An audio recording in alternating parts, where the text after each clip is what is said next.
इंसान कितना ही हिम्मती क्यों ना हो, आईब्रोज बनवाने में उसे नानी याद आ ही जाती है।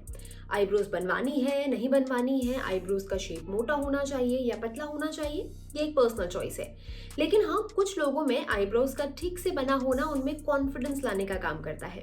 यही वजह है कि इन्हें बनवाने में होने वाला दर्द हम झेल लेती हैं। वैसे जरूरी नहीं है कि हर किसी को आईब्रोज बनवाने में एक जैसा ही दर्द हो। मेरी एक कलीग है जिन्हें आईब्रोज बनवाते समय पता भी नहीं चलता, और वहीं मेरे तो आंसू निकल आते हैं। हेलो हाय नमस्कार, मैं हूं गरिमा और आप देख रहे हैं ऑर्डिनरी का लाइफस्टाइल सेगमेंट। आईब्रो बनवाने के कई तरीके होते हैं। आईब्रो शेविंग, आईब्रो प्लकिंग और आईब्रो थ्रेडिंग। आईब्रो शेविंग एक ऐसा तरीका है जिसमें दर्द नहीं होता है, लेकिन ये एक बहुत अच्छा ऑप्शन नहीं है, क्योंकि ये पहली बात तो बहुत रिस्की होता है, कई बार कट लगने का भी खतरा होता है, और दूसरी बात इसके बाद बाल जब आते हैं तो बहुत जल्दी जल्दी आने लगते हैं। अब बात आती है आईब्रो शेविंग और आईब्रो प्लकिंग की। इन दोनों में से कोई भी तरीका आप इस्तेमाल कर लीजिए, दर्द होगा ही। आज की इस वीडियो में हम आपको बताएंगे कुछ ऐसे टिप्स जिनको फॉलो करके आप आईब्रो बनाते समय होने वाले दर्द को काफी हद तक कम कर सकती हैं।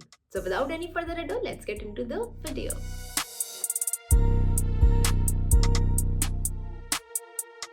कई बार ऐसा होता है कि आपको बाहर जाना होता है और आईब्रो की ग्रोथ पूरी नहीं हुई होती है, लेकिन एक दो बाल आपको जगह जगह पर दिख रहे होते हैं। ऐसे में प्लकिंग एक अच्छा ऑप्शन हो सकता है। इसे आप घर पर कर सकती हैं। ये झटपट हो जाने वाला प्रोसेस है, लेकिन इसमें दर्द भी उतना ही होता है। तो चलिए सबसे पहले बताते हैं वो टिप्स जिनसे प्लकिंग के दौरान होने वाले दर्द को कम किया जा सकता है।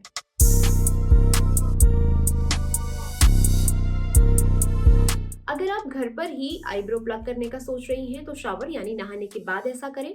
ऐसा इसलिए क्योंकि नहाने के बाद हमारे हेयर फॉलिकल्स ओपन हो जाते हैं और बाल आसानी से निकल जाते हैं। शेविंग, वैक्सिंग और प्लकिंग से पहले हॉट शावर लेना एक अच्छा ऑप्शन साबित हो सकता है।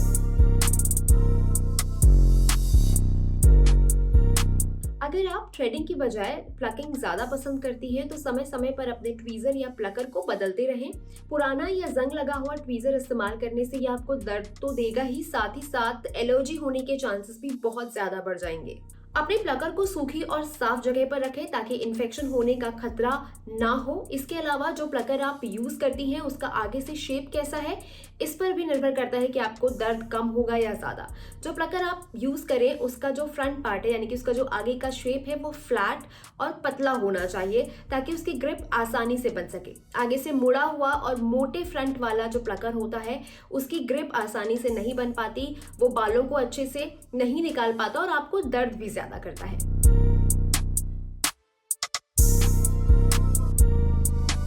ये तो आप मानेंगी कि कोई बाल इतना जिद्दी होता है कि बार बार प्लग करने के बाद भी निकलता नहीं है, और हर बार उसे प्लग करने की कोशिश करने पर पहले से ज्यादा दर्द होता है।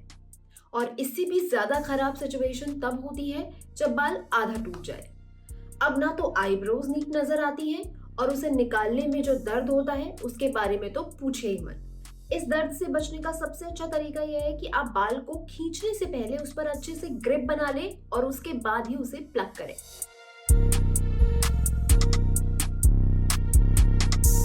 आईब्रो के बालों को प्लग करना एक बहुत मुश्किल काम होता है। अगर आप एक बार में ज्यादा बाल निकालेंगी तो आपको दर्द भी बहुत ज्यादा होगा और आपको ध्यान से अपने फोरहेड को देखना भी पड़ेगा। ऐसा करने पर आपकी आंखों पर भी स्ट्रेन पड़ेगा और आपके सर में दर्द भी हो सकता है।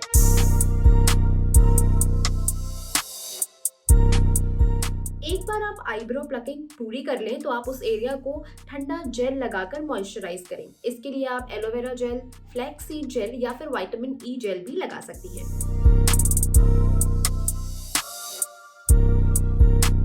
ये तो हुई प्लकिंग की बात, और अब पार्लर जाकर आईब्रो थ्रेडिंग कराने की बात। इस दर्द को कैसे कम करें, चलिए आपको बताते हैं इससे जुड़े कुछ टिप्स।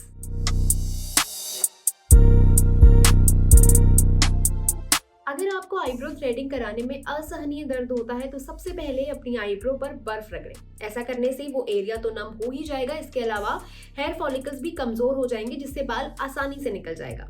अगर आप सीधा बर्फ ना भी लगाना चाहें तो ठंडे पानी से भी ऐसा कर सकती हैं।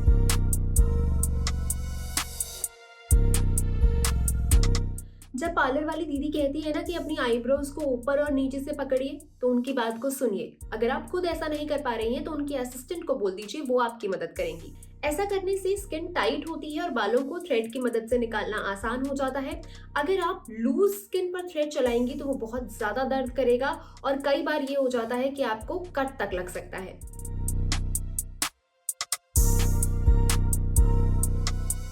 जिस एरिया से आपको बाल निकालने हैं उस एरिया को आप जोर जोर से रब करें। ऐसा करने से बालों से मॉइस्चर और ऑयल निकल जाता है और उसके अलावा हेयर फॉलिकल्स भी कमजोर हो जाते हैं, जिसकी वजह से आसानी से वो बाल थ्रेडिंग के जरिए निकाले जा सकते हैं। आईब्रोज बनाने के बाद अक्सर मॉइस्चराइजर या टोनर लगाया जाता है। आप टोनर की बजाय किसी कूलिंग जेल का इस्तेमाल करें उस एरिया पर अच्छे से मसाज करने के लिए। आप चाहे जो भी प्रोसेस यूज कर रही हो, इस बात का ध्यान रखें कि कम ग्रोथ में ही आईब्रोज बनवा लें, क्योंकि अगर ज्यादा ग्रोथ में आप आईब्रो बनवाने जाएंगी तो दर्द होगा ही।